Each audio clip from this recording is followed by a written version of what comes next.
Bueno, Laurencio, ahí está. Buen día a todos otra vez.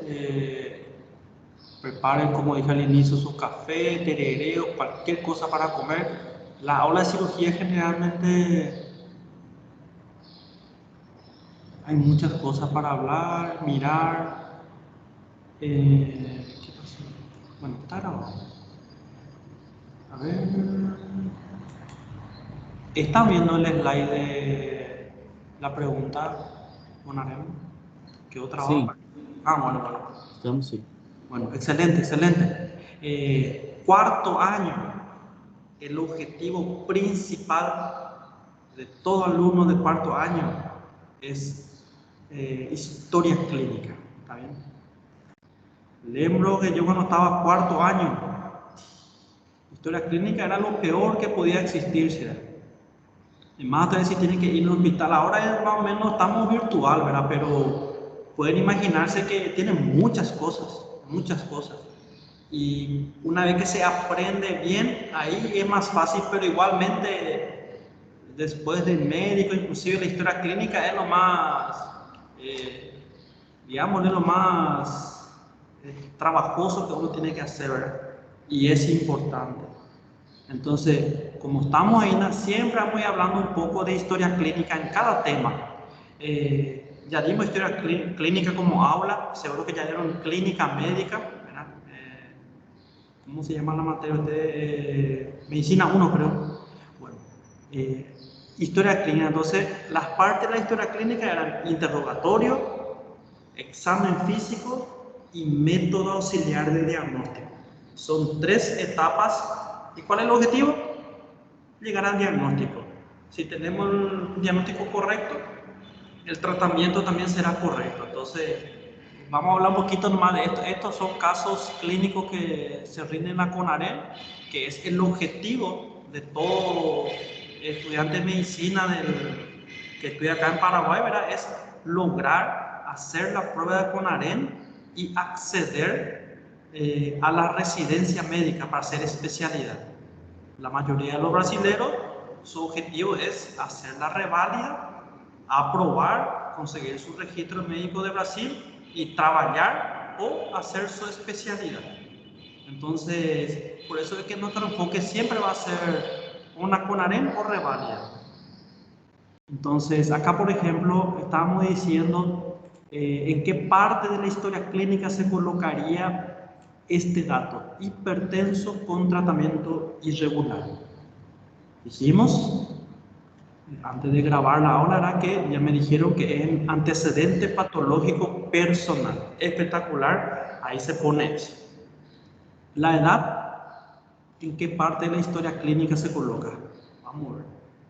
Ya, yo sé que ya saben, pero es para ir ejercitando nomás y ahí por la repetición, repitiendo, ya después uno domina.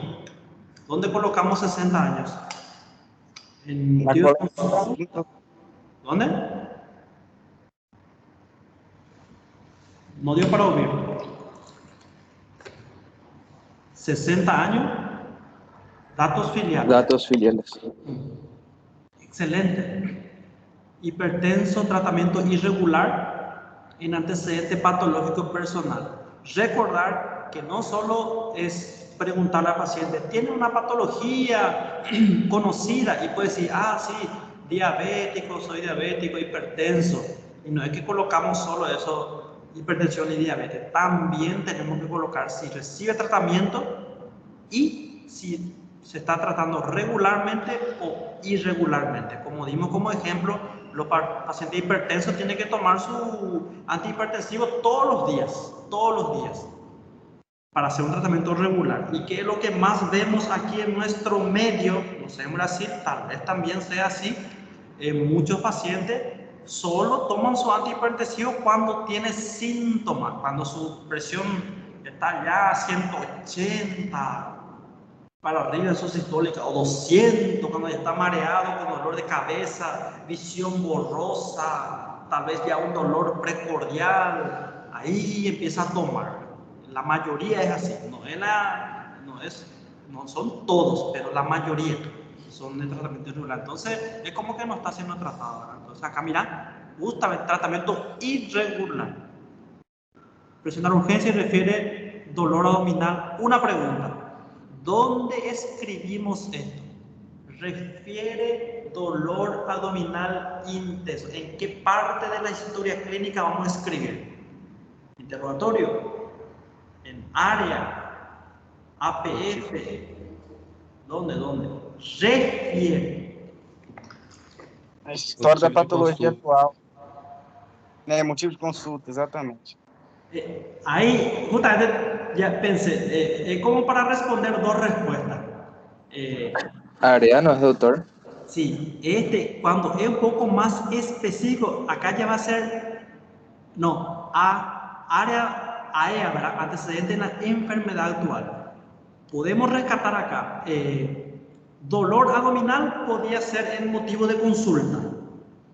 ¿Está bien? Y cuando ya hablamos de la característica del dolor, ¿lembran? Alicia, antigüedad, localización, intensidad, carácter, factores agravantes o atenuantes. ¿Lembran? Cuando ya describimos el dolor, eso ya es en AEA, antecedente de la enfermedad actual. En portugués ahí el compañero dijo cómo se dice AEA, antecedente de la enfermedad actual. Es que sí, no, cómo se dice en portugués, antecedente de la historia de la enfermedad, algo así, ¿no? Pero acá, entonces, su motivo de consulta podría ser dolor abdominal. Y eso es el motivo de consulta. Y en antecedente de la enfermedad actual ya se describen las características de ese dolor, que sería cuántos días, Alicia, antigüedad, localización, y como pueden ver acá solamente pone intenso. Entonces, bien resumidos estos son casos clínicos. No va a poner toda una historia clínica ahí, no. Lo más importante nomás se pone en las pruebas. No va a ser todo APF, APP, no, sino va a ser, cada prueba de examen va a ser como, cada pregunta va a ser una hoja entera. Entonces, algunos casos clínicos son más detallados y otros solo colocan los datos positivos, se dice, de valor, los datos. Entonces, excelente. Dolor abdominal podemos poner motivo de consulta, pero dolor abdominal intenso ya ponemos en AEA, antecedente de la enfermedad. Al examen físico se constata masa abdominal. Una pregunta.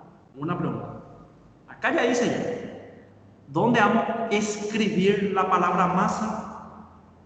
¿En qué apartado de la historia clínica? Le mantenemos interrogatorio, examen físico, método auxiliar de diagnóstico.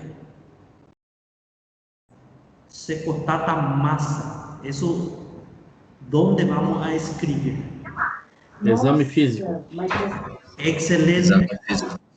Examen físico. Y el examen físico es de cabeza hasta todo aparato y sistema, empezando en cabeza, cuello, tórax, abdomen, cráneo, caudal se describe, ¿verdad?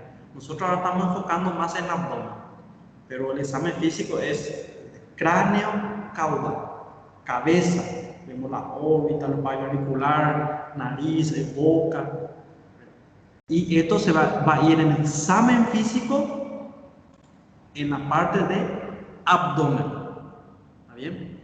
Bueno, cada examen físico se divide en 4. En abdomen, por ejemplo, inspección, palpación, percusión, auscultación. Algunos cambian ese orden. Es inspección.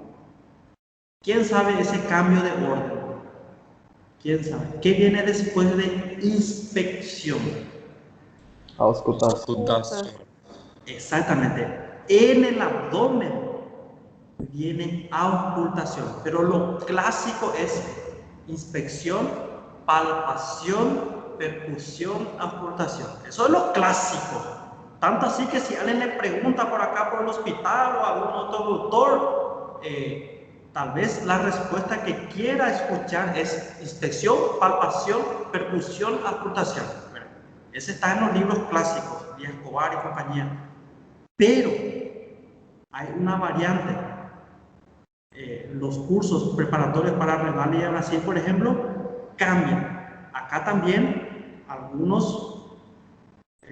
bibliografías ya se usa cambiado, que es inspección, auscultación. ¿Alguien sabe por qué ese cambio? ¿Por qué inspección, palpación? ¿Por qué no hay inspección, palpación, percusión, auscultación? ¿Por qué es inspección y después auscultamos primero? ¿Alguien sabe? ¿Tiene una idea de por qué en abdomen es ese cambio? Por los sonidos, doctor. Excelente. Se puede interferir. Excelente. Dicen algunos libros que si palpamos el abdomen, percutimos y eso puede, y después auscultamos, eso puede alterar los sonidos, los ruidos hidroaéreos, ¿verdad? Tal vez sí influya mucho, tal vez no, pero está escrito, ¿verdad? Depende mucho de la patología, depende mucho. Generalmente, depende bastante. Pero está escrito y tenemos que saber. Entonces, ¿en qué parte vamos a colocar este? Se constata masa en inspección, auscultación, percusión o palpación. ¿En qué parte vamos a escribir? Palpación. Palpación. Solo palpación. Percusión también puede escuchar un sonido timpánico. No, matidez. Matidez, excelente. Pero solo ahí,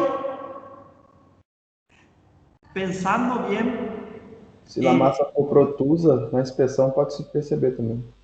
Excelente, excelente. Como pueden ver, nunca hay una sola respuesta dependiendo del punto de vista, ¿verdad? Las tres respuestas están bien porque, como dice el compañero, en la inspección, si la masa protruye, vamos a ver por acá, está viendo esta página, a ver, masa abdominal, vamos a ver. Si la masa protruye, vamos a ver, una hernia, por ejemplo, puede ser una masa, acá por ejemplo, a ver, vamos a mirar acá, vamos a ver, este por ejemplo, ¿verdad? Examen físico. Ustedes están viendo algo acá, en la inspección, se ve, ¿verdad? Se ve una masa, entonces, como dice el compañero, si la masa protruye, da para a la inspección ya escribir. Abdomen, a la inspección se constata masa, pero si la masa protruye y percusión, ¿verdad? A la percusión, bien, miren, leiomiosarcoma hepático primario. A la percusión, como dice el compañero, excelente. ¿Qué va a hacer? Si un tumor hepático es. ¿Va a ser el sonoro o mate? Matidez. Matidez. Excelente. Entonces también masa podemos ver podemos percibir la percusión. Y a la palpación, obviamente, ¿verdad? También se va a poder palpar. Entonces, esta pregunta que le estaba hablando aquí, entonces, podemos ver en varios. ¿Verdad? Se constata masa. A veces los casos clínicos, podría decir, al examen físico, a la palpación se constata masa o a la inspección se constata masa, pero este es bien resumido, ¿verdad? Y acá, inestabilidad hemodinámica. ¿Dónde vamos a escribir eso?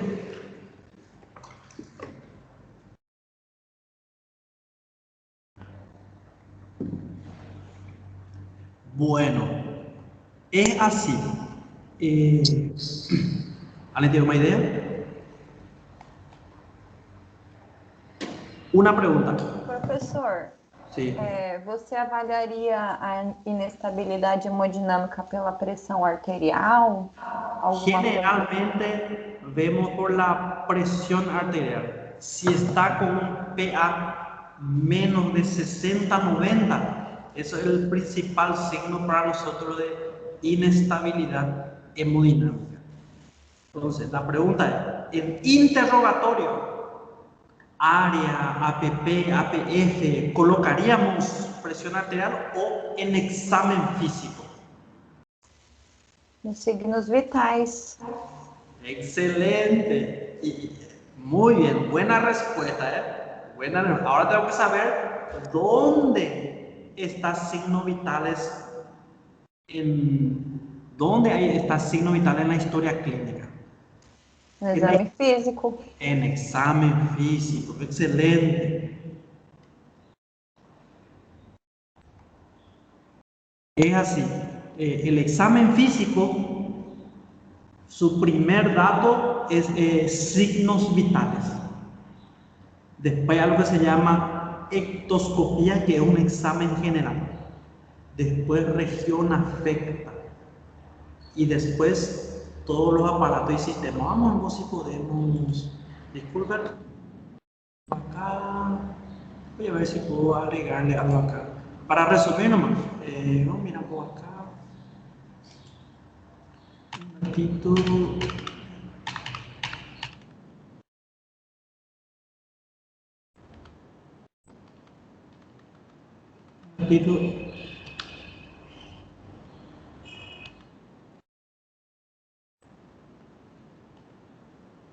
Examen físico conjunto. Vamos a hablar de eso. Quería nomás ver si... Voy a introducir acá, para que podamos tener nomás una idea. En anamnesis, ¿están viendo? Anamnesis, por ejemplo, es...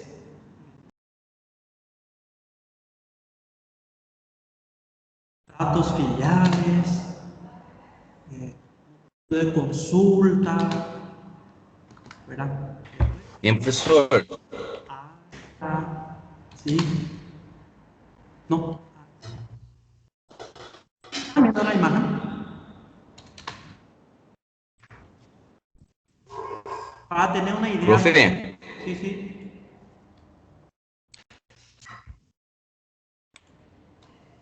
Sí.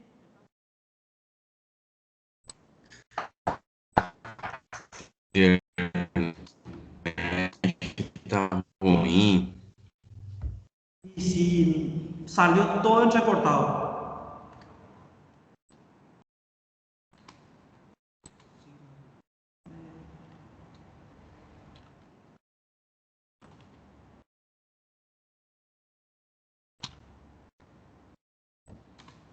¿Qué pasó?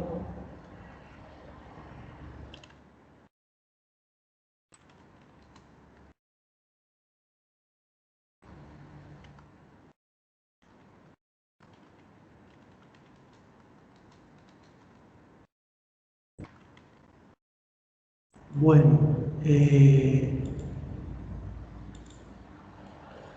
les puse nomás para tener una idea, va a quedar ahí. Estábamos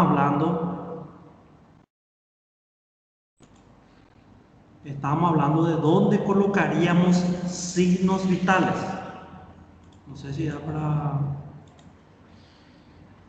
¿Están escuchando? Si el audio está acá, Sí, doutor. está medio complicado. Tá tudo bem. Bueno.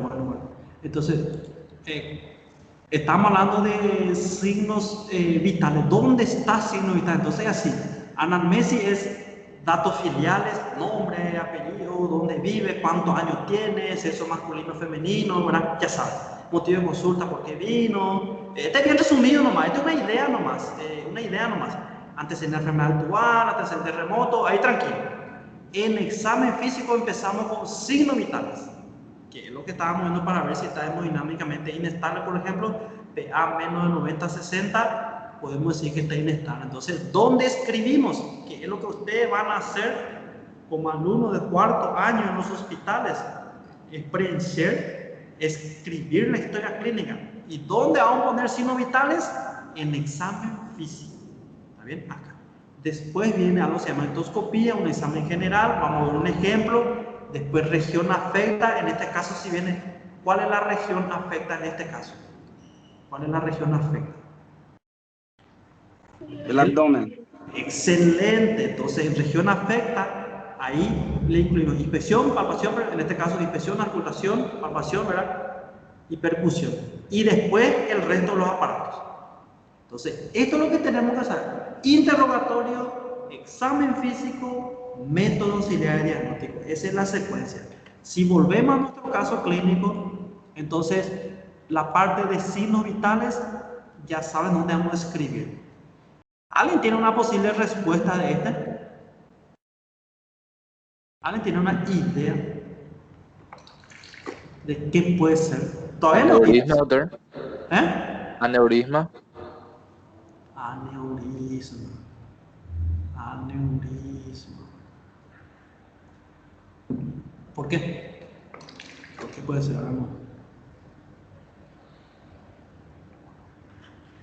Ocurre en pacientes de edad, tercera edad, cuando más edad, más riesgo, ¿verdad? Antecedentes de tabaquismo, fumadores, nos dice acá. Ah, y de hipertensión, sí.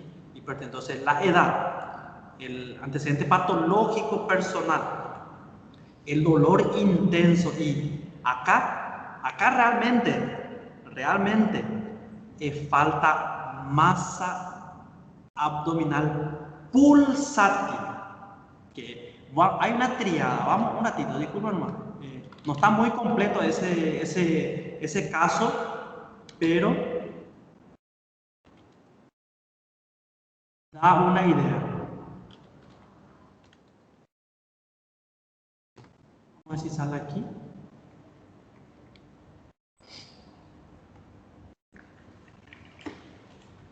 Acá. Para saber la triada. Acá, vamos a mirar. Hipotensión, dolor y palpación a zona. No es muy claro, vamos a mirar este. Hay uno que es más clásico. Este. No. ¿Viste cómo dice acá? Masa pulsátil. Eso nomás lo que le quiero rescatar. 92% de los casos. Entonces, este caso clínico faltó colocar esa masa pulsátil. Acá dice palpación a zona nomás también. Bueno, no es muy característico. ¿Y de acá? No tiene nada. Entonces, bueno, como ejemplo nomás, disculpen. Entonces, el compañero sí percibió que es aneurisma. ¿Verdad? ¿Por qué más o menos? Por la edad, porque hipertenso, ¿verdad? Dolor intenso, miren, dolor intenso. Y acá solo faltó colocar masa pulsátil. Porque tiene pulso. Pulsátil. Pero bueno, se colocó masa. Y miren, hipotensión, o sea, inestabilidad. Hay algo vascular por ahí. Entonces, la respuesta es aneurisma abdominal roto. No sé si da para entender. Realmente acá faltó colocar masa pulsátil, porque un divertículo puede dar una masa, un vólvulo también, ¿verdad? Pero por eso es que siempre miramos todos los datos para llegar a un diagnóstico. Bueno, no sé si da para entender. Vamos a iniciar con otra. Yo lo que quiero es que ustedes entrenen nomás cómo es que se presentan los casos de la... Vamos a mirar un poco uno último para empezar. Vamos a mirar uno de reválida, vamos a ver cómo es. Generalmente los de reválida son más extensos su caso clínico. Bueno, vamos a ver por acá. Esto es como para andar, control más. Eso, ahí está. ¿Da para ver? Dice, Sí. una Sí. mujer, para los compatriotas paraguayos que no entienden portugués, voy a tratar de básicamente explicar, ¿verdad? Traducir si hace falta, la mayoría entiende. Una mujer de 31 años, procuró ese atendimiento en urgencia, dolor abdominal, de inicio brusco o abrupto. ¿Qué es eso? Estaba tranquilo y de repente un dolor agudo, de inicio brusco. Su opuesto sería inicio insidioso. En portugués sería, no sé, inicio lento puede ser, o vago, no un dolor intenso de entrada. Entonces, una pregunta. Todavía no dimos, pero para ir analizando nomás. Una apendicitis. Hasta aquí podemos pensar en una apendicitis. Dolor de inicio brusco. ¿Ese cómo se dice? No, ¿verdad? Porque apendicitis lo clásico es que empieza periumbilical, difuso, dolor como una pesadez, ¿verdad? Solamente el dolor es intenso cuando se perfora ya el apéndice. Entonces, difusa, que agarra todo el abdomen. No es, su opuesto es localizado. Este es difusa, agarra todo. Continua. Una pregunta. El cólico biliar, si es un problema de vía biliar, ¿el dolor es continuo o es tipo cólico? Que da puntada, pasa un poco el dolor. Cólico. ¿Verdad? Ahí vamos a empezar exactamente. Entonces acá ya dice que es continuo. Continua, ¿se entiende? Por ejemplo, el dolor tipo cólico menstrual, por ejemplo, tiene picos de dolor, después cede, pero no cede completamente, ¿verdad? Pero tampoco ese dolor intenso continuo. Entonces, para ir descartando, ¿verdad? Cólico renal, por ejemplo, que es lo que más vemos, ¿verdad? Cuando hay más arenilla, más piedra obstruyendo el uréter, el tipo cólico, viene el dolor, después pasa un poco, no todo, queda un dolor basal, pero no es continuo también. Intensa. 6 horas de duración. 6 horas. Un minuto.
Disculpen, mi cámara está quieta, ¿verdad? 1. Sí, doctor. ¿Por qué ese?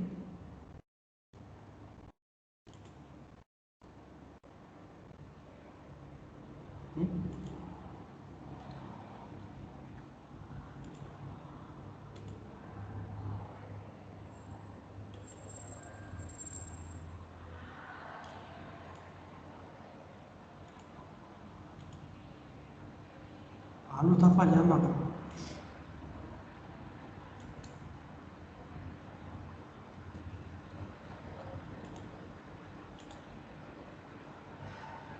Bueno, no se puede usar la cámara, dice. Bueno. Entonces, y bueno, no sé qué pasó. Vamos a avanzar. Una mujer de 31 años, es joven, ¿eh? No tiene ahí las 4 F, ¿verdad? 40 era 40 años para arriba. F, ¿lembra? Dolor de inicio brusco. Por eso es lo que le digo, este es un tema de Revalida Brasil, ¿verdad? Por eso es lo que le digo que hay que saber la semiología del dolor. Historia clínica es todo. Porque de acuerdo a eso podemos llegar al diagnóstico. Entonces acá por los datos filiales tenemos que mujer, que tiene 31 años, ¿verdad? Después su motivo de consulta va a ser dolor, y aquí ya tenemos la semiología del dolor. Alicia, antigüedad, localización, intensidad, ¿verdad? Carácter, inicio brusco, difuso, todo el abdomen continuo, intenso, puede ser de 6 horas. 6 horas, ¿verdad? Acompañado de vómitos.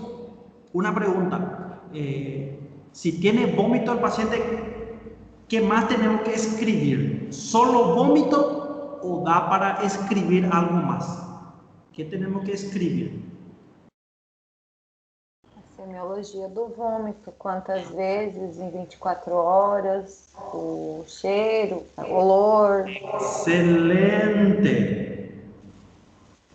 El color, porque no sabemos si estaba vomitando sangre, ¿verdad? De verdad, hay mucha diferencia, hay muchos datos que podemos. Entonces, acuérdense, acá sí es espectacular, dolor con toda su semiología, pero vómito no tenemos nada. Como le digo, en los casos clínicos de Revalida con AEM, no es que va a salir una hoja completa del caso clínico, ¿verdad? No, es solamente lo principal, ¿verdad? Entonces, el enfoque principal está en el tipo de dolor. Pero la idea es que ustedes sepan cómo es. En el antecedente de la enfermedad actual se coloca los signos y síntomas con su semiología. Con su semiología. ¿Y cómo saber? Y tenemos que tener un cuadernito de bolso, o si alguien puede lembrar, retener en su memoria, que es posible también, si está concentrado, podemos retener la memoria y hacer las preguntas sabiendo, o con un cuadernito, vamos preguntando, ¿qué tú? Vómito, y ahí le decís, ¿hace cuánto tiempo? La frecuencia, la cantidad, si puede estimar, el color, el olor, ¿verdad? Podemos tener también en la mente, nomás, pero yo le aconsejo que tenga un cuadernito de bolso y con todos los signos y síntomas, porque tal vez dolor vamos a lembrar, Alicia, vómito también, fiebre, pero mira, hay semiología de la ictericia, por ejemplo, o semiología de la disnea, que es dificultad respiratoria, y ella va viendo de la diarrea, por ejemplo, ¿verdad? Entonces a veces es difícil de lembrar, les recomiendo que tenga un listado. Entonces vómito. Me preocupa este de la... ¿Qué pasó acá? No sé qué pasó acá. ¿Por qué no muestra unirse?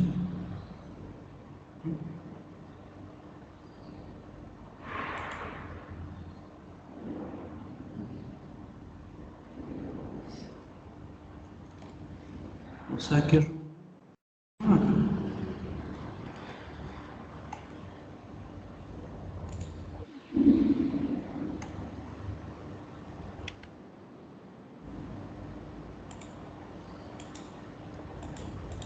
No sé, ¿qué no puede ser?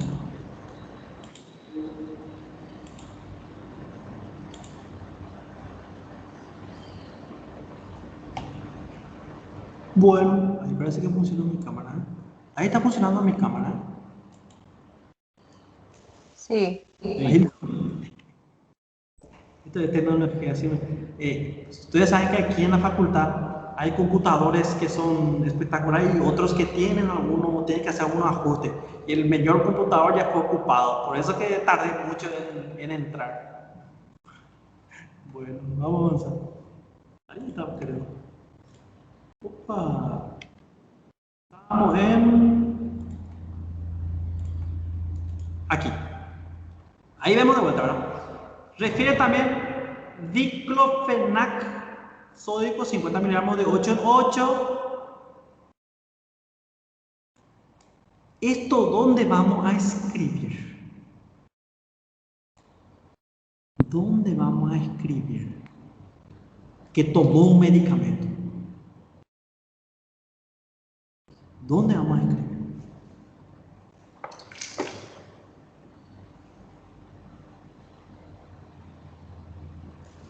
Entraria, doutor, no antecedentes personais patológicos, porque ela refere ali lombalgia. Ela tinha esse dolor e ela medicou com esse diclofenac? Eu acho que seria no antecedentes remotos da enfermidade atual. Ah, acá dice aproximadamente. Ah, disculpen, yo no leí este que dice acá abajo. Bueno, aproximadamente un mes para. Ah, sí.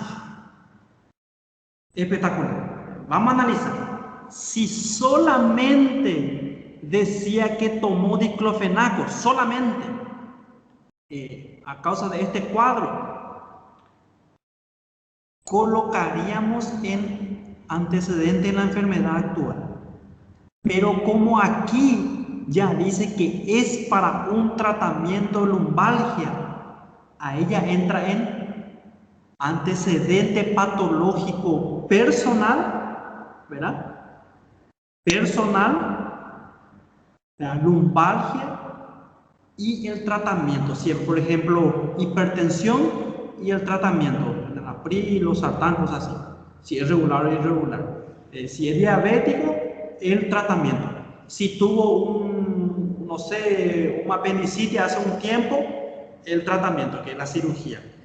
O si tuvo cólico biliar o una litiasis vesicular, colocamos el tratamiento. Ese entra en antecedente patológico personal. Hay un ratito. Pero si esto se relaciona con su antecedente en la enfermedad actual, podemos colocar en área. Vamos a tratar de aclarar. Vamos a tomar todo lo que dice acá. Paciente refiere condición de diclofenaco hace un mes por una lumbalgia, dolor en región lumbar. Bueno, una pregunta.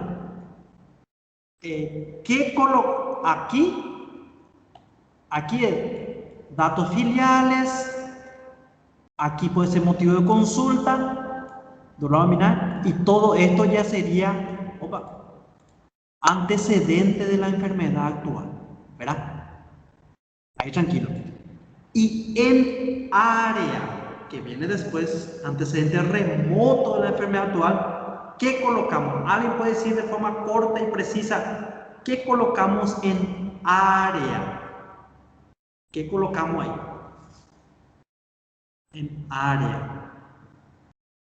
Colocamos ahí que hace un mes tuvo cefalea, podemos colocar ahí, o hace un mes tuvo dolor en la rodilla.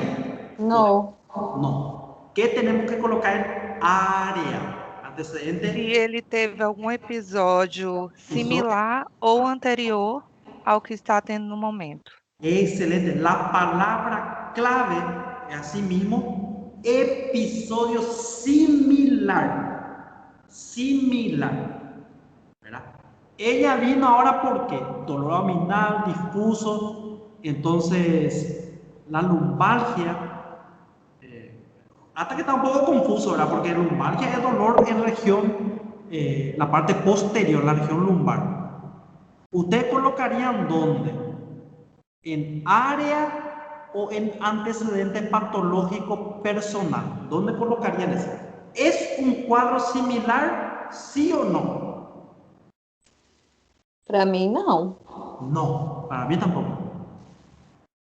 Entonces, ¿dónde colocaríamos? ¿En área o en APP? Antecedente patológico personal. ¿Dónde colocaríamos? En APP.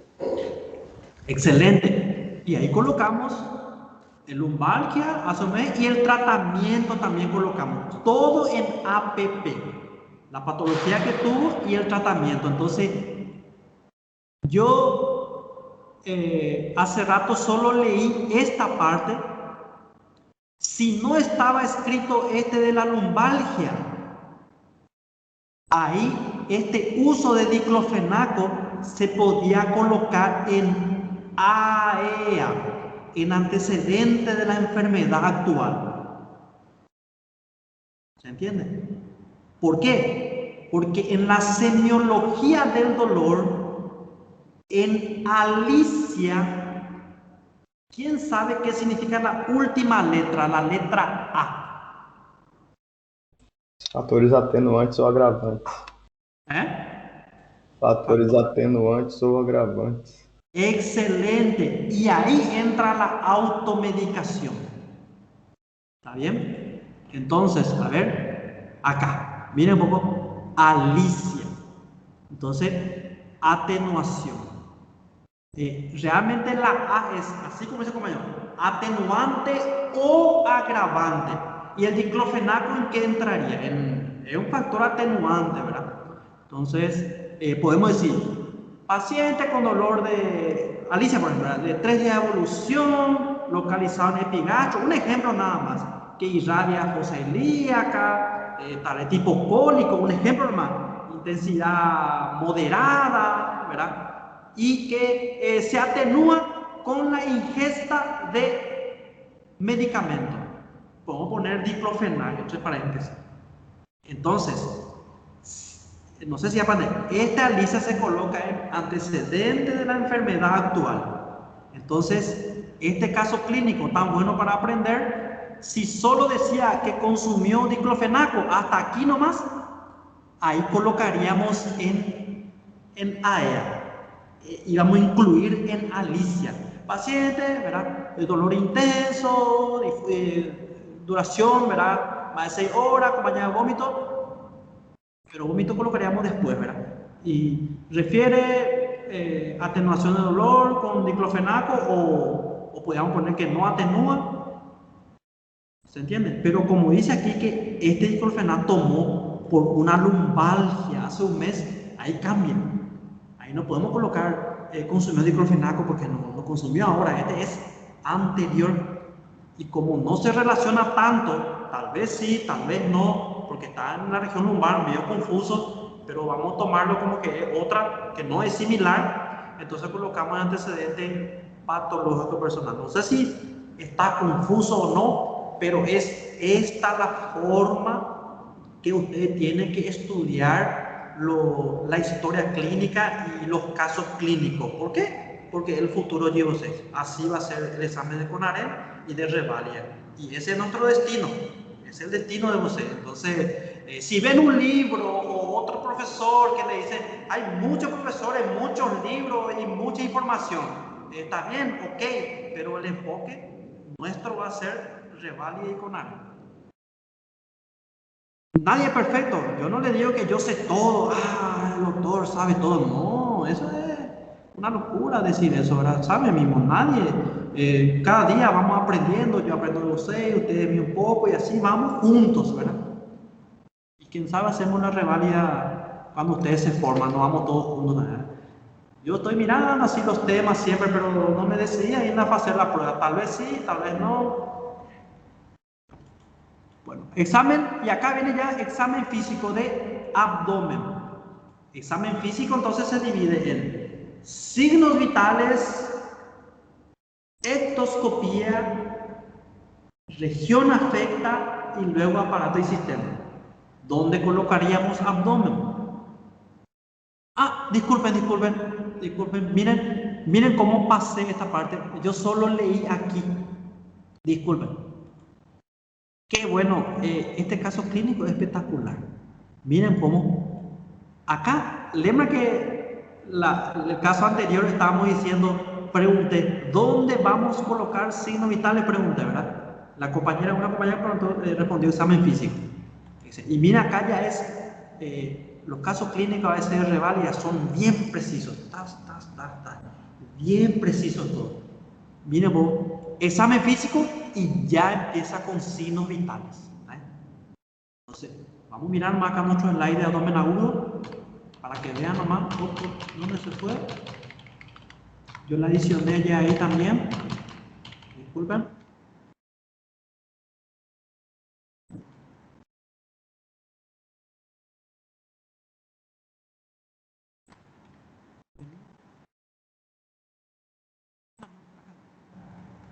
Examen, bueno, para un buen diagnóstico, anamnesis, examen físico, miren, signos vitales. Perfecto. Ectoscopía. Vamos a dar un apartado después de ectoscopía, que es cómo se le ve al paciente en la primera choque de vista con el ojo clínico. Ahí podemos decir el paciente está en estado grave, por ejemplo, su fascia. Región afecta y aparato y sistema. Como vemos, este caso clínico de reválida inicia con su signos vitales y después región afecta. Entonces coincide con nuestra materia. Frecuencia cardíaca, miren, ¿qué opinan de este batimento cardíaco? ¿Está normal? ¿Está disminuido? ¿Aumentado? Alterado. Taquicardia. Taquicardia cuando está aumentado, bradicardia cuando está disminuido. Y ese ya depende de cada libro.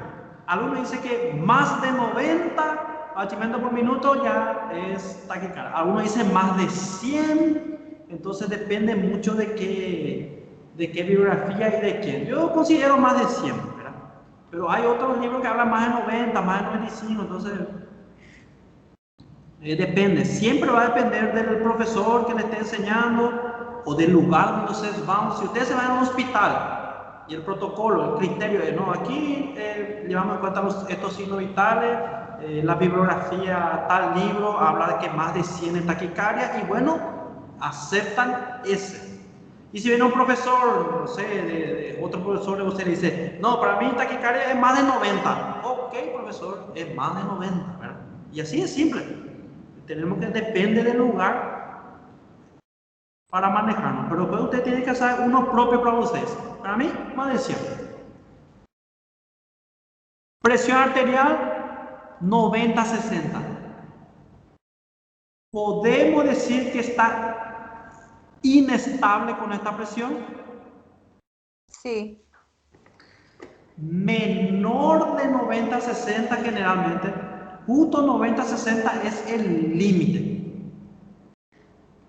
Prof, e a gente não associaria então com essa taquicardia uma inestabilidade hemodinâmica?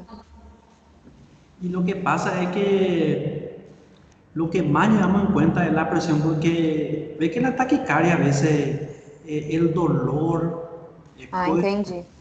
si el paciente entró caminando, o el cansancio, o inclusive la tensión, el estado emocional, el estrés, cosas así alteran.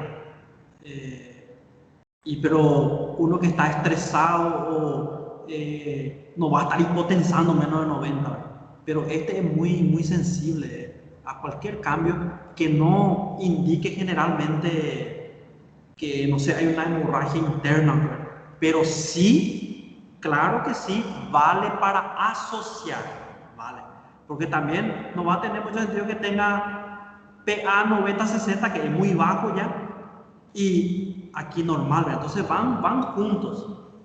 Es importante también mirar, pero el PA es el dato más importante, ¿está bien? Pero sí podemos mirar los otros. Temperatura media está febril por cada 1 grado que aumenta, teóricamente, ¿verdad? Aumenta 10 batimientos, ¿verdad? 10 batimientos, ¿sabían eso, verdad? 10 batimientos. Pero eso es muy relativo. Bueno, entonces sí no está. Después dice, ¿esto dónde podemos escribir? ¿Dónde vamos a escribir? ¿En qué parte de historia clínica?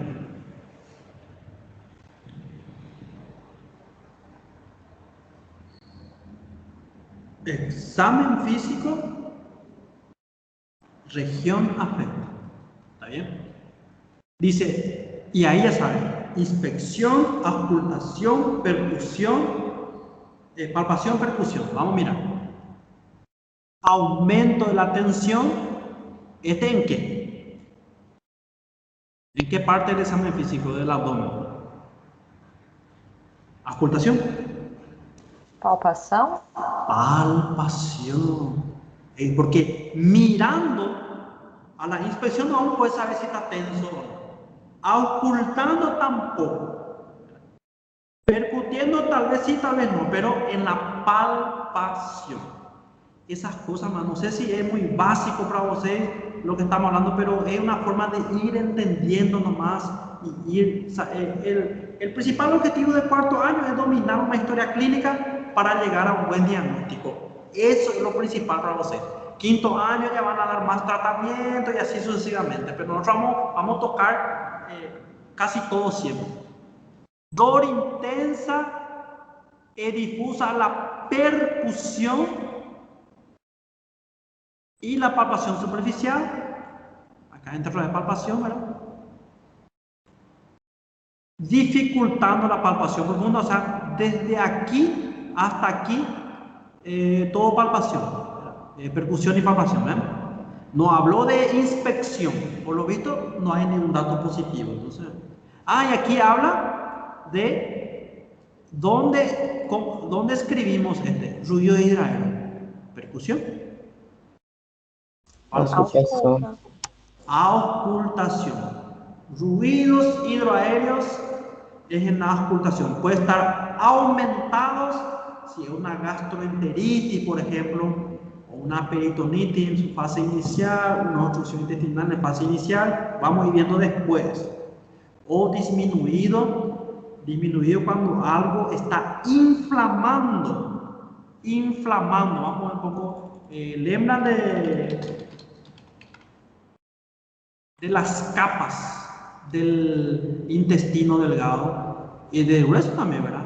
Vamos a ver un poco, este está lindo, este también. Parece. Mucosa, submucosa muscular y serosa.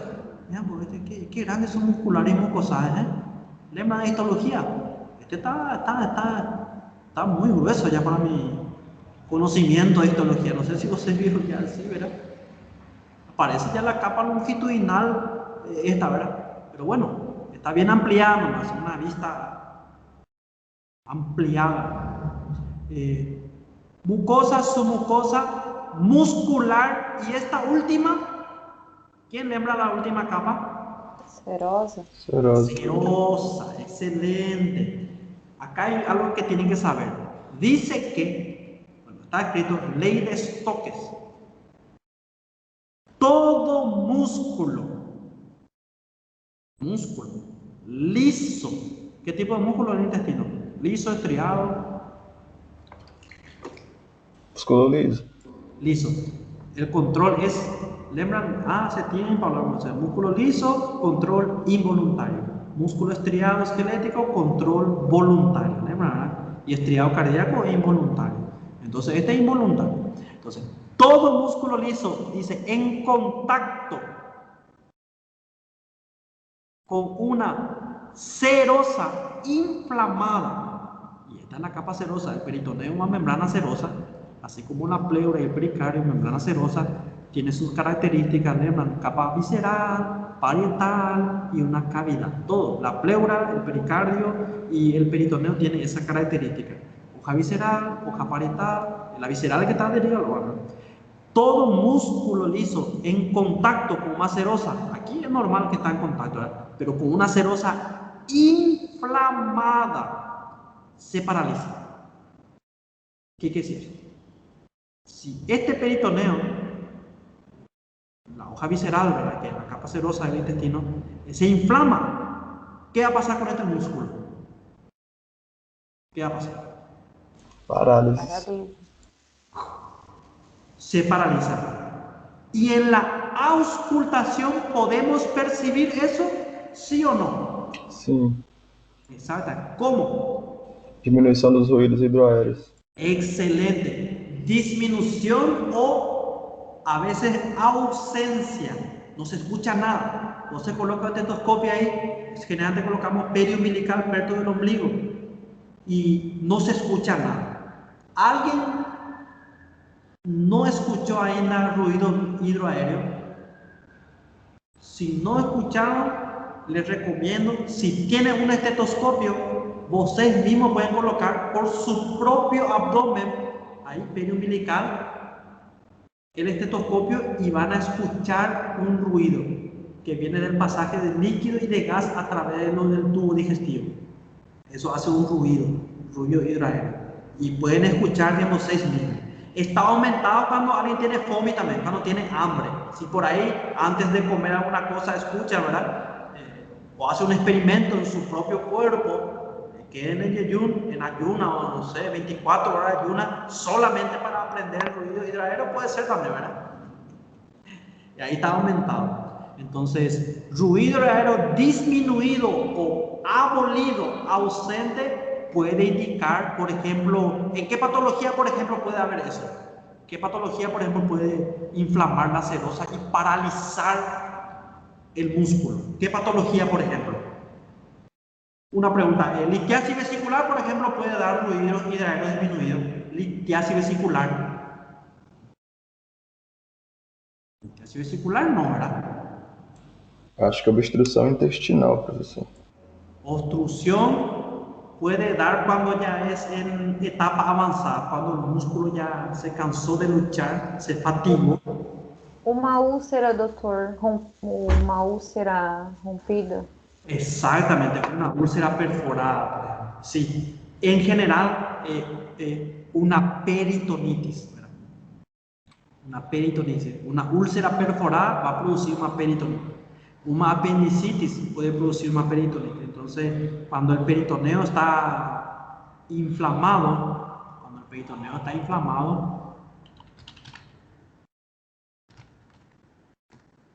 ahí se paraliza. Vamos un poco. A veces hay vídeos acá de cirugía. Acá. Van a ver, vamos un poco un vídeo acá. Cuando hay pus. Cuando hay pus en la cavidad abdominal. Vamos un poco de este video. Vamos a ver si queda para rescatar aquí. Miren ahí. El abdomen, ¿verdad? Abdomen. Ese es el apéndice, miren. El apéndice. Todo inflamado. Y eso después produce pus alrededor. Imagínense, este intestino que está ahí perto de la inflamación se paraliza. No puede funcionar así. Miren el apéndice con su meso. Ahí va a hacer una apendicectomía, se hace una sección del meso. A veces se coloca un clip también porque ahí tiene una arteria apendicular, ¿lembran? Del tronco ilio seco apendículo pólico. Hace tiempo hablábamos de esa arteria y acá está el apéndice. Quería ver nomás si tenía pus. Opa. Yo quería ver nomás pus. Este vamos a probar por este. Qué cosa.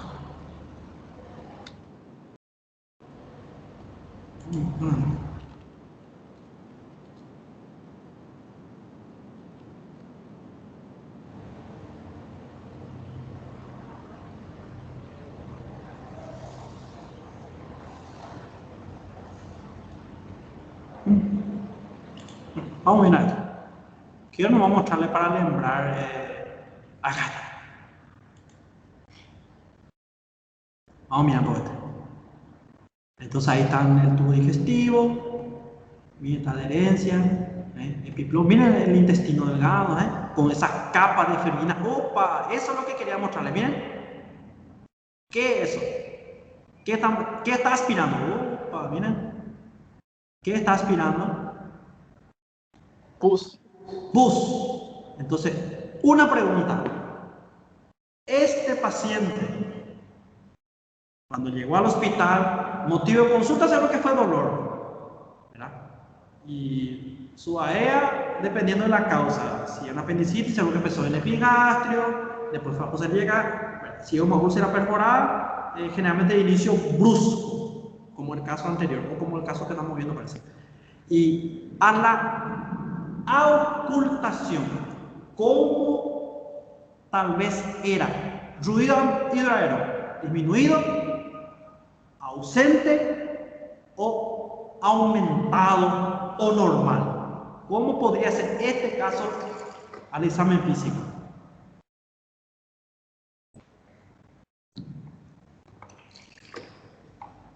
Fuerza 2. Ruido hidroaéreo. Va a estar disminuido. Exactamente. ¿Solo disminuido o podría estar ausente totalmente? Ausente sería ilion paralítico, ¿sí? Sí, hilo paralítico, y se ve también ausente en la peritonitis. ¿Qué quiere decir disminuido o ausente? Eso tenemos que llevar en cuenta. Ruido aéreo, lo normal es 8 a 12 por minuto. Un ruido de pasaje de aire y líquidos. Por eso les recomiendo escuchar por ustedes mismos. ¿Y cómo controlamos? Colocamos el estetoscopio por 1 minuto en el abdomen. Por 1 minuto. Y escuchamos cuántas veces, o sea, que contamos, enumeramos cuántas veces escuchamos ese ruido. Colocamos en el abdomen y 1, 2, 3, en 1 minuto. Y ahí vemos, si es más de 12 por minuto, aumentado. Si es menos de 8, disminuido. Entonces, disminuido una cosa, y si no escuchamos nada, ni siquiera 5 por minuto, ni siquiera 3 por minuto, ahí se dice abolido, ausente, que puede indicar, como dice el compañero, un hilo paralítico por varias causas. En un postoperatorio de anestesia raquídea regional se paraliza el intestino, entonces no hay ruido después de la cirugía. Por eso que alguien no puede comer nada después de una cirugía con anestesia raquídea. No puede comer, ¿por qué? Porque su intestino está paralizado y no va a tener ruido. La peritonitis, por ejemplo, si es generalizada, si tiene pus por todo el lado, entonces todo esto, miren, la serosa está inflamada, por tanto el músculo está paralizado. Entonces, una peritonitis generalizada, porque hay peritonitis localizada que tiene pus, por ejemplo, en fosa ilíaca derecha nomás, ahí solo va a afectar esa zona. Entonces la otra porción del intestino va a seguir funcionando, disminuido, pero va a seguir funcionando. Pero si la pus está por todo el lado, entonces puede haber algo que se llama silencio abdominal, ruido hidroaéreo ausente. El compañero respondió bien, ruido hidroaéreo disminuido, excelente, pero también puede estar ausente. ¿Por qué? ¿Por qué va a disminuir el ruido aquí, fisiopatológicamente hablando? ¿Por qué va a disminuir o va a desaparecer? Por inflamação das faringes. Inflamación de la serosa, y eso paraliza el músculo liso. ¿Está bien? Y hay algo muy interesante. Cuando una serosa está inflamada, este es peritoneo visceral y este que está por la pared, peritoneo parietal. Entonces hay algo más que interesante. El músculo liso se paraliza. No funciona más cuando está en contacto con una serosa inflamada. Y el músculo estriado, que son los músculos anchos del abdomen, oblicuo externo, interno, transverso, recto del abdomen, piramidal, lembra, se contrae, queda una contractura. Por eso que acá dice, vamos a mirar un poco, disculpen, acá dice, abdomen tenso. Puede ser como que está contracturado. La causa puede ser una contractura del músculo. Entonces, algo muy interesante. Músculo liso en contacto con una serosa inflamada se paraliza. Entonces, los ruidos hidroaéreos pueden estar disminuidos o ausentes. Y el músculo estriado, acá mismo dice, de la pared abdominal, puede estar contracturado. Reacciona de forma diferente. Entonces, una pregunta. A ver, disculpen, entré mal acá. Este paciente, a la auscultación, dijimos ya, ruido de aire disminuido o hasta puede estar ausente. ¿Por qué? Porque serosa inflamada, ya dijimos. ¿Cómo estaría su abdomen? ¿Blando, depresible o tenso y hasta contracturado? ¿Cómo estaría? Tenso, contractuado. Tenso. Súper. ¿Por qué? Porque el músculo estriado en contacto con más serosa inflamada se contractura. Entonces, inclusive este caso, entonces, vamos a continuar con otro caso clínico, vamos a continuar. ¿Quieren ver un poquito más? Mira qué hay acá. A veces es interesante mirar, miren lo que es, Da gusto mirar cirugía, Eso, el futuro yo sé, de algunos que gustan de cirugía. Solo cuestión de tiempo. Todos pueden llegar a eso. Nada es imposible, sabiendo eso, ¿verdad? Si muchos lograron, ¿por qué ustedes no van a lograr? Solo tener meta y cada día procurar por esa meta. Y la meta de ustedes es el médico, ¿verdad? Entonces, amanece, procurar por la meta. Estudiar un poquito, unas 2-3 horas, asistir a las aulas, y así poco a poco. Miren lo que es. Push por todo lado, push por todo lado. O una pregunta, ¿será que este paciente tiene 6 horas de evolución? ¿O 1 hora? ¿Es posible? 6 horas. Pregunto. No, Más de disculpe, o más. Más de Un día, Más de 6. 3 días. Más de 6. Súper más. No pregunté bien, disculpen, la pregunta no hice bien. Esto es un paciente de mínimamente 3 días de evolución que está sufriendo ahí. Porque acá ya se formó estas capas de... La pus ya no es solo líquido, ya se condensa, hay capas de fibrina. Esto es mínimo 3 días de evolución. Por eso que en la historia clínica, cuando preguntamos Alicia, ahí preguntamos antigüedad. ¿Hace cuántos días que tiene el dolor? Seguro que va a tener de 3 días más o menos. Entonces ya sospechamos más de una peritonitis. En este caso de origen apendicular. Peritonitis que son de inicio brusco.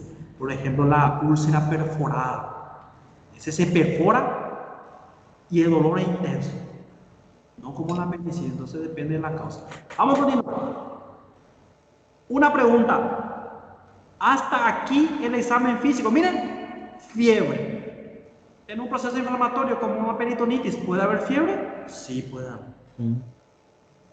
Hasta aquí, el examen físico da para decir que es una peritonitis, ¿verdad? Inflamación de la serosa, por algún motivo, eso no sabemos. ¿Qué examen podemos hacer?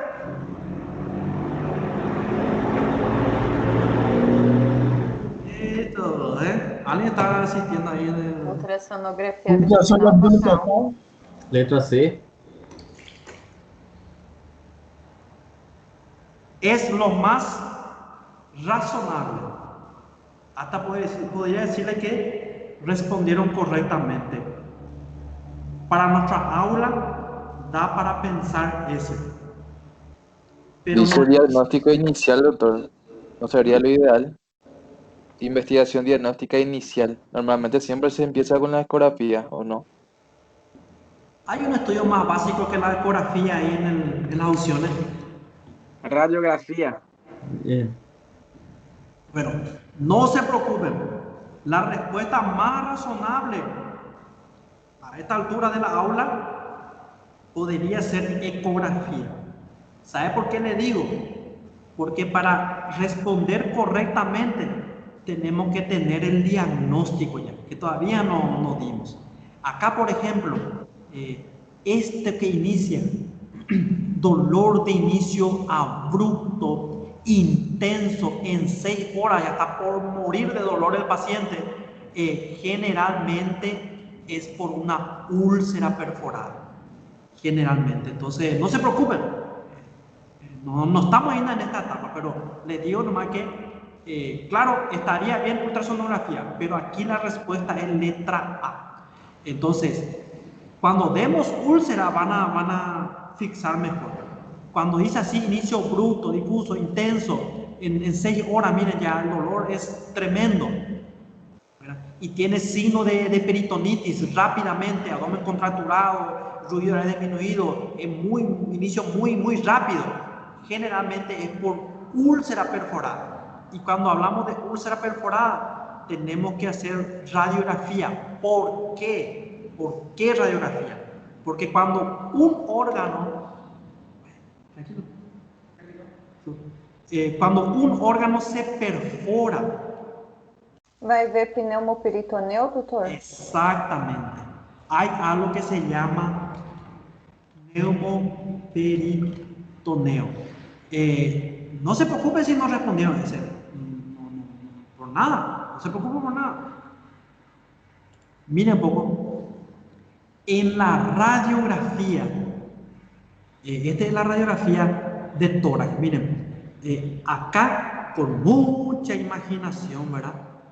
Esta línea blanca, acá es radio lúcida, cuando es oscuro, negro, radio opaco, cuando es blanco. Esos términos, radio lúcido, radio opaco. Miren, esta línea radio opaca, esta línea blanca, ¿qué me puede decir qué estructura puede ser? Diafragma. Así mismo, miren, y no es que esa veces nunca más, esta línea que se ve así es el diafragma. Y vamos a ver un poco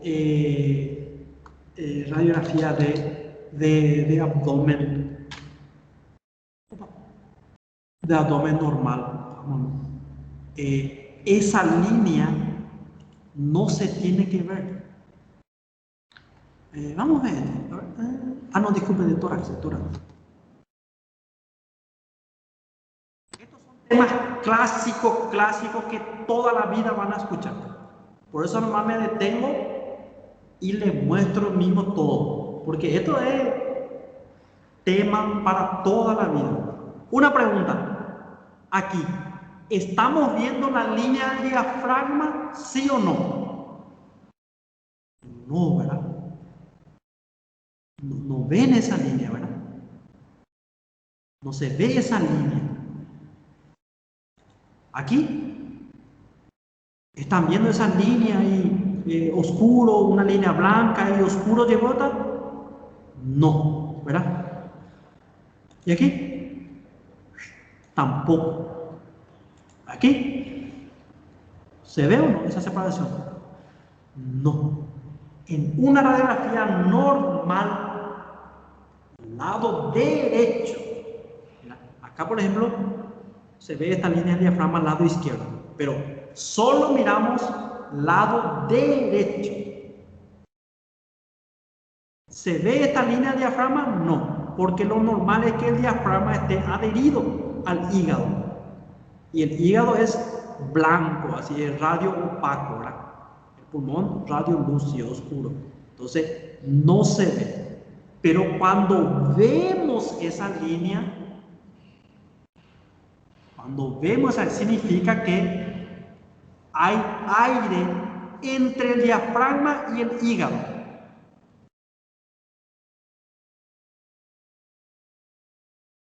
Acá. Ahora podemos entender mejor. Mira, esta línea no vimos hace rato, ahora vemos. Y esta línea es del diafragma. Lado izquierdo se ve porque el estómago tiene luego gas, aire en el fundus, entonces es otro tema. No miramos ahí porque puede confundir. Pero acá sí, miren, ahora se ve la separación del diafragma y el hígado. ¿Por qué? ¿Eso es normal? ¿Sí o no? ¿Por qué ocurre esta separación? ¿Quién me puede decir? Por la entrada de aire. Exactamente. Por la presencia de aire en el peritoneo. ¿Y cuál puede ser unas causas? ¿Por qué? ¿De dónde puede ir el aire ahí? ¿De qué partes puede salir aire? Perfuração do intestino. Excelente.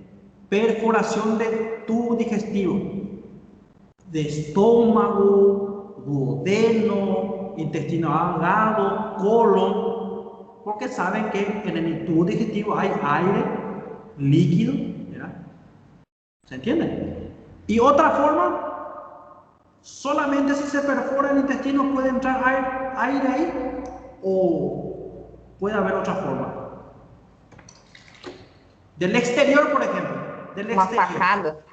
Excelente. Herida por arma blanca, una facada puede hacer que entre aire. Herida por arma de fuego. Y en este caso clínico.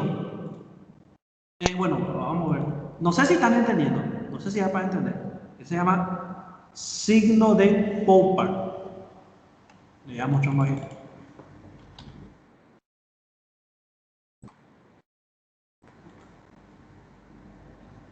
Para que vean nomás, signo de Popper es indica neumoperitoneo.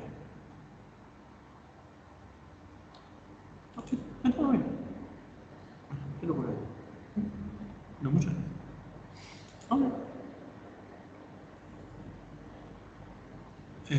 Bueno, signo radiológico no me dice, pero es el signo de Popper. Dice aire tiene la forma de una hoz.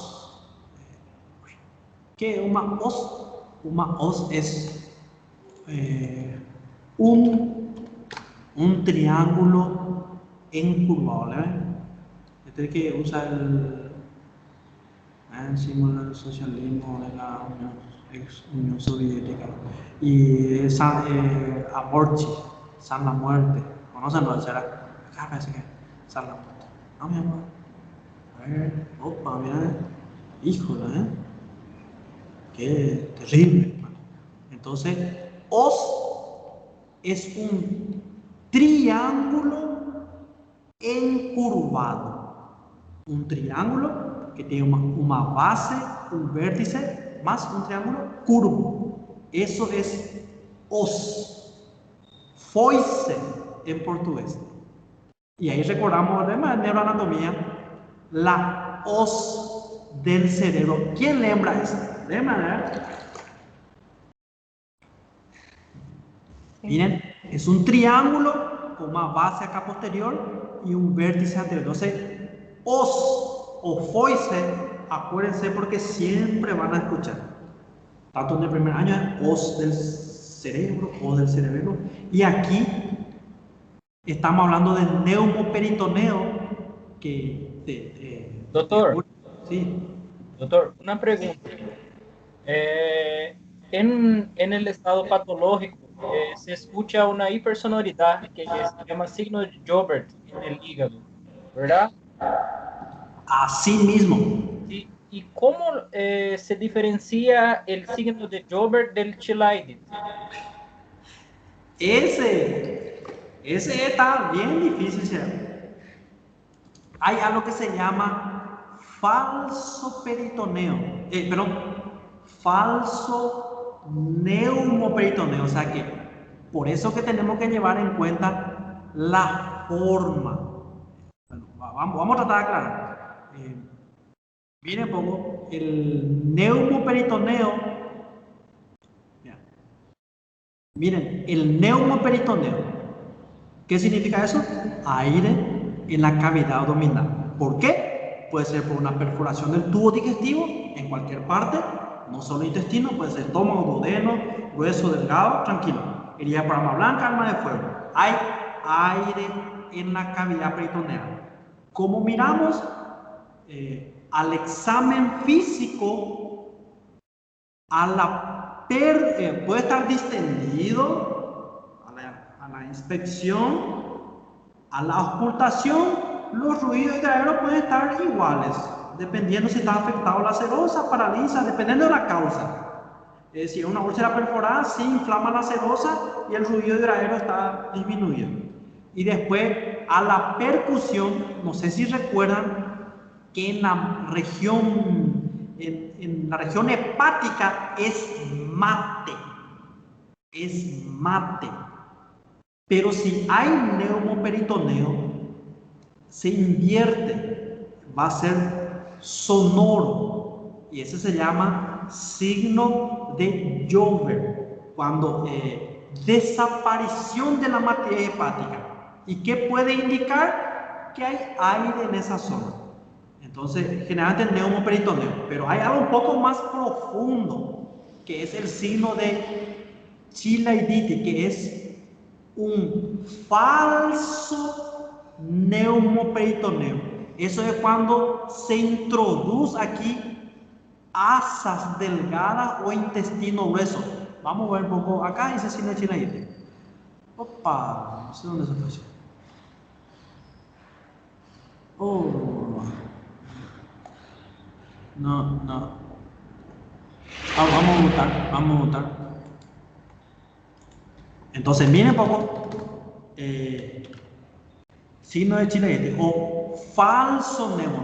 Miren, acá por ejemplo.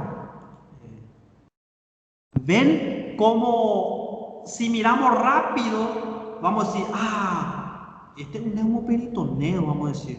Miren, se ve el diafragma, está separado del hígado. Pero una pregunta, ¿tiene forma de os, de foice, triángulo encurvado? ¿Sí o no? No. No. ¿Y tiene tabiques? ¿Sí o no? Sí.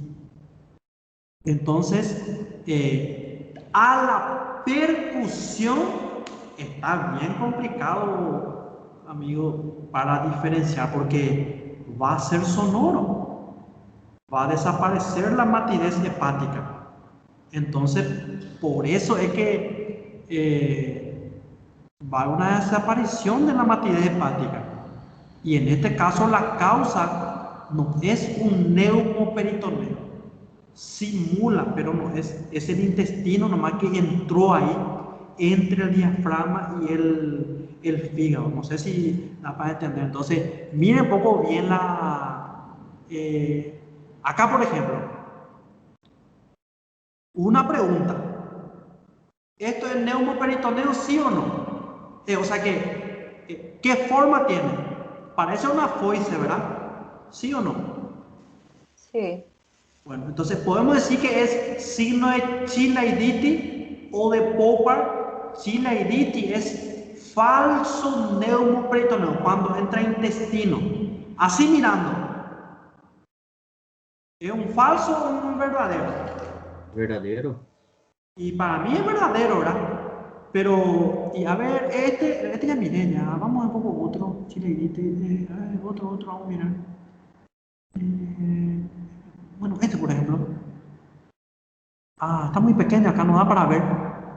Este por ejemplo, ¿es un clásico neumoperitoneo o puede ser intestino nomás? ¿Puede ser chilaiditi, sí o no? Puede ser, ¿verdad? ¿Por qué? ¿Por qué puede ser? Parece que dá para ver tabique. Exactamente. Y no tiene esa forma clásica de os. Por eso es que me tomé el tiempo para mostrarle cómo es la os. Foice, triángulo encurvado. Entonces, acá por ejemplo, miren un poco este. Miren, este es espectacular. Espectacular para ver. ¿Es un neumoperitoneo o un falso neumoperitoneo? Falso. Falso. No tiene forma de os, tiene tabiques, pero a la percusión va a dar para distinguir sí o no. A mí personalmente está difícil, ¿eh? La pregunta del compañero fue bien profunda, entonces yo respondería de mi parte, al examen físico está complicado, pero por eso es que está indicado para diagnóstico de neumoperitoneo. Hay una sospecha primero y se confirma con radiografía o inclusive Doutor, tomografía. ¿Sí? a clínica também não ajudaria? Claro, Especialmente? súper. Excelente. Si no hablé antes es porque estaba hablando de muchas cosas más, pero claro que por eso siempre le digo, así mismo, esa forma de pensar lo que yo quiero que ustedes hagan, porque no es que solo vamos a mirar el rayo X y allá, ¿será que es POPAR? ¿Será que es Chilaiditi? Para llegar a un diagnóstico. No. Interrogatorio, examen físico, método auxiliar diagnóstico, y ahí recién concluimos. ¿Se entiende? Entonces, el caso clínico que estamos viendo aquí: dolor intenso, inicio brusco, difuso, 6 horas. Miren, taquicárdica, hipotensa, febril, abdomen tenso, signo de peritonitis, una locura total. Si le hacemos rayo X y vemos neumo, vamos a decir, ¿será que es chilaiditiis? No, ¿verdad? Porque esto indica, es clásico de una perforación de tubo digestivo. Entonces, depende mucho. Por eso siempre que decimos, cuando vemos un paciente, no es que vemos y directamente, hay un ultrasonido, o hace una tomografía. No, interrogatorio. Ya saben, el dato filial, el motivo de consulta, semiología del dolor, después antecedentes de la enfermedad actual, ¿verdad? Ahí era antecedentes remoto, todo. Y después examen físico, ¿verdad? Signos vitales, endoscopía, región afecta. Y finalmente vamos a método auxiliar de diagnóstico. No sé si me explico. Y ahí, entonces aquí, si sospechamos de algo perforado, que después vamos a ver ahora que esto es un clásico, presentación clínica clásica, ¿qué pedimos? Radiografía. Pero acá hay un pequeño detalle. ¿Por qué, si el problema está en el abdomen, pide de tórax? ¿Por qué? Porque para ver neumoperitoneo tenemos que pedir una radiografía de tórax, porque ahí da para ver la cúpula diafragmática. Vamos a pedir un poco solo de abdomen. Radiografía de abdomen. Vamos a pedir de abdomen. Miren, ahí por ejemplo, espectacular este ejemplo. Miren, ¿se ve la cúpula diafragmática? No. Entonces, mira acá. ¿Esta imagen les sirve para saber si tienen neumoperitoneo? ¿Sí o no? No. ¿Y este, miren? Tampoco. Acá sí se alcanza a ver el hígado y la cúpula. Pero imagínense si el neumo es muy grande y acá está el diafragma. O sea que, acuérdense, para buscar neumoperitoneo se pide radiografía de tórax. Y hay un pequeño secreto ahí. A ver si pueden analizar. Pedimos radiografía de tórax. El paciente tiene que estar de pie o deitado en decúbito. De pé.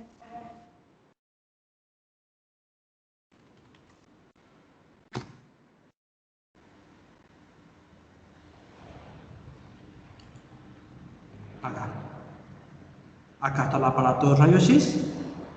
Tiene que estar de pie o deitado. ¿Está bien tu respuesta?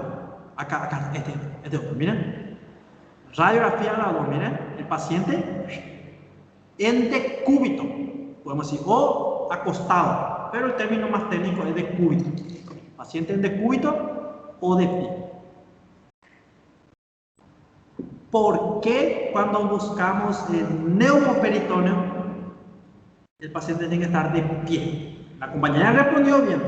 Ahora, ¿por qué no vaya falta? Pelo ar subir lá para a cúpula diafragmática. Se você deita, ele não vai. Excelente. Un punto para... ¿Ustedes me ven en la cámara o no está activado? Sí, doctor. Sí. Bueno. Y acá no sé. No sé. ¿Entendieron entonces ese por qué de pie? Porque el aire por la gravedad se va a ir arriba y se va a ir allá en la cúpula. Entonces, ¿saben por qué? Creo que 1000 veces ya dije, ¿verdad? Estoy hablando de esto. Esto es sagrado. Cuando estén en los hospitales, cuando vean los casos clínicos de Conader en Revalia, esto es un tema sagrado que hay que dominar. Y cae mucho en las pruebas saber si pedimos de pie o deitado y por qué. Cae mucho en las pruebas. Entonces, cuando solicitamos, cuando buscamos neumoperitoneal se pide radiografía de tórax de pie. Imagínense, una locura total si es que no sabemos.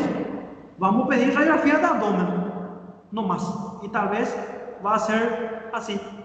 El radiologista va a mirar tu pedido, solicito radiografía de abdomen, y el radiologista le va a decir, deita ahí, y ya está. Por eso que es muy importante saber pedir. Ese tenemos que escribir. Solicito radiografía de tórax de pie. Entonces aquí, por eso dice, de tórax, ortostasis se refiere a estar de pie justamente. Ortostasis. Y abdomen, también podemos pedir. ¿Sí? El decúbito dorsal en posición horizontal sería posible ¿Qué? para radiografía. Se puede, y este decúbito dorsal se puede hacer de abdomen, pero es muy difícil de ver ese signo de Popper. ¿Por qué? Porque si está deitado así, se puede hacer la radiografía de abdomen. Justamente, vos me preguntás si se puede hacer de abdomen deitado, pero para ver ese neumoperitoneal, ya esa os, ese signo de Popper, tiene que estar de pie. Respondiendo nomás al compañero, hay justamente un protocolo de radiografía que tiene que saber porque caen las pruebas. Voy a mostrar nomás 3 incidencias. Es el protocolo. A ver si está acá nomás. Yo creo que le puse tema de Revalia, cuál es el mejor examen dependiendo no hemos visto nueva introducción. Quiero mostrar nomás.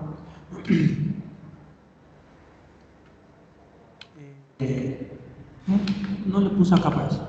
Bueno, hay protocolo de radiografía cuando hay un abdomen doloroso, porque estamos hablando de abdomen agudo, un abdomen doloroso, es triple incidencia. Triple incidencia. Cuando viene un paciente con dolor abdominal, el protocolo es triple incidencia. Uno es de tórax de pie y de abdomen de pie, parado, y abdomen en decúbito dorsal. ¿Está bien? En decúbito dorsal o deitado. Esas 3 incidencias es un protocolo, tenemos que hacer. Pero ¿cuál es el que nos va a servir para neumoperitonium? Es el de tórax de pie. Los otros se hacen también para investigar alguna otra patología. Por ejemplo, radiografía vamos un poco, cuando hay una obstrucción por el nivel. Si pensamos que es una obstrucción intestinal, ahí por ejemplo, le voy a mostrar nada más acá. Miren, este se llama acá. Miren, nivel hidroaéreo. Van a dar seguro después en imagen. ¿Ven? Esto, acá se ve aire y una línea horizontal que separa una imagen radio opaca de radio lúcida. ¿Ven? Entonces, esto se llama nivel hidroaéreo. Gas arriba, líquido abajo, nivel hidroaéreo. Este, por ejemplo, se ve en una obstrucción intestinal. Entonces, cuando viene un paciente con dolor abdominal, no sabemos ainda qué tiene. Puede ser una obstrucción, puede ser cualquier otra cosa. Entonces, protocolo radiográfico, radiografía de tórax de pie, por si tengan neumoperitón, para ver allá en la cúpula diafragmática. Radiografía de abdomen de pie, en ortostasis. ¿Para qué? Para ver si no hay nivel. Porque este nivel tiene que estar de pie para que el aire vaya encima y el líquido abajo. Y completamos con una radiografía del abdomen deitado, de cúbito dorsal, para ver dilatación del intestino y cosas así. Entonces, para responder al compañero, si se puede o no hacer deitado, sí se incluye en el protocolo. Pero aquí la pregunta es, más o menos ya sospechando que es una úlcera perforada, lo ideal es radiografía inclusive solo de tórax de pie. Pero como no hay una alternativa que dice solo tórax de pie, incluye abdomen de pie, que también es válido. Y si aquí decía abdomen deitado, igual iba a ser válido, porque ese es el protocolo aceptado en Brasil. Y en los libros también se dice, entonces acá también podemos aplicar.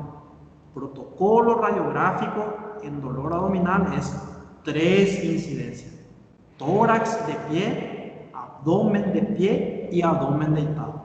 Pero como la sospecha aquí es una perforación, con una radiografía de tórax nomás de pie ya bastaría para ver el signo. No sé si se entiende. Y así. ¿Qué tal están de espíritu? ¿Qué hora es? Bien. Ah, se apagó mi celular. ¿Quién tiene hora? Cansado ya. ¿Podemos respirar un poco ahora? ¿Un café? Sí, bueno, buenísimo. Sí. Bueno, acá dice un compañero, antecedente de AINES. Sí, ¿dónde había? ¿Decía antecedente de AINES? Sí, doutor, de Coffenac. Coffenac. Ahí se me escapó ese. Yo llegué a la úlcera perforada por la clínica, pero este dato es sensacional. Sensacional. Felicitaciones para quien me respondió. Vamos, un punto extra en la prueba ya. J nomás. Excelente.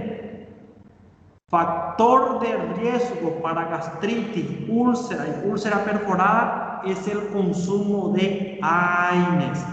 Eso creo que ya saben todo, ¿verdad? Pero ahora fixar mejor. Por eso es importante una buena historia clínica. Porque si interrogamos todo eso, podemos llegar al diagnóstico. Y antecedente AINES, ahí es una úlcera perforada hasta demostrar lo contrario. O sea que lo clásico, espectacular. Ustedes saben que los casos de reválida son muy buenos porque ellos te dan todos los datos necesarios. El único tema es conocer la patología, ¿verdad? Pero si ustedes conocen la patología, ahí está diciendo: soy una úlcera perforada. Ese es el mensaje que está dando aquí. Miren lo que es. Es muy bueno el tema de reválida, porque siempre es bien detallado y te da todos los datos. Solo hay que saber, ¿verdad? Entonces, tranquilo. Si ustedes estudian y se van formando, van a responder sin problema, porque te da todo. Mira, yo no percibí ese. Espectacular ese dato. Bueno, a ver si alguien me escribió más algo. Excelente, excelente. Una vez recibimos un caso así mismo, idéntico a este, y interrogando, era por consumo. Acá ese peritonita J estaba respondiendo mucho, ¿eh? Cuando estoy conforme, cuando uno está conforme puede escuchar con una auscultación directa nada más, con el oído mismo, colocando en la barriga se escucha ya el sonido. La auscultación indirecta es con el estetoscopio, porque se usa algo antes, pero antes era auscultación directa nomás, con el oído. Y a veces ni hace falta, ¿verdad? Se escucha cuando uno está con FOMI. Ese es el ruido hidradero, ese ruido que se escucha cuando alguien tiene hambre. Excelente. Peritonitis sí. Y la paciente que vino con úlcera perforada, dice que tenía un problema traumatológico, dolor en la rodilla, y el doctor le recomendó AINES, diclofenaco, ¿verdad? Pero no le dijo cuánto tiempo. Entonces la paciente tomó un mes diclofenac, todo el día, de 8 en 8. Llegó un mes, úlcera perforada. Entonces, como futuro médico vos hay que indicarle al paciente de cuánto en cuánto va a tomar y por cuánto día. No podemos decir, toma este medicamento y ahí va a tomar eternamente y hasta que se complique. Bueno, vamos a respirar un poco. Esto fue abdomen agudo, generalidades. No sé si alguien quiere compartir algo más, alguna experiencia por ahí que he escuchado hablar sobre el tema. Mas, doutor, endoscopia alta não seria também algo ideal a fazer? Puede ser, pero es así. Cuando el paciente está con todos esos signos ya casi tornándose inestable, no se indica estudios muy complejos. Sí. Por la complejidad, la endoscopía, por ejemplo, se hace con anestesia general, con sedación. Tiene que venir el endoscopista, colocar, lleva mucho tiempo. Y cuando hablamos de abdomen agudo, que es un abdomen doloroso de más de 6 horas, a veces el tratamiento, el diagnóstico tiene que ser rápido. Sí. No hay tiempo que perder. Entonces, claro, esta persona podría hacer endoscopía antes de llegar a la perforación. Seguro tenía acidez, ¿verdad? No sé si es así en portugués, acidez, seguro que ya tenía dolores. En ese momento sí podría hacer una endoscopía para diagnosticar y parar el diclofenaco y tratar. Pero ahora ya es una urgencia, ya no hay tiempo. Esta paciente, si decía tratamiento, era laparotomía, operar, porque ya está perforado, ya no hay nada que hacer. Previamente sí. Doctor, Sí. ¿cuál sería la respuesta correcta entonces? Y radiografía. Ok, gracias. Radiografía pensando en una úlcera perforada ya. ¿Por qué la radiografía? Porque ahí vamos a buscar neumoperitoneo y ahí nos confirman. ¿Y por qué pensamos en la úlcera? Por todo lo que dijimos, por el aire. Entonces, ecografía no es bueno cuando hay aire. No sé si ya escuchaban hablar, el ultrasonido no es bueno, no da para ver bien cuando hay mucho aire. Por ejemplo, hay personas que tienen gases en el intestino, meteorismo, y se va a hacer una ecografía, y la ecografía dice, no puedo ver nada porque hay mucho aire. Entonces interrumpe la imagen, la presencia de aire a la ecografía. Por eso que no se pide. Y si sospechamos el neumoperitoneo, ultrasonido no, porque el aire interfiere. Pero eso vamos a ir viendo más adelante, no se preocupen. Si es mucha información, no se preocupen. Vamos a ir viendo todo. En todo este año vamos a hablar de esto. Bueno, si alguien tiene algo más, y vamos al interno, ¿no está bien?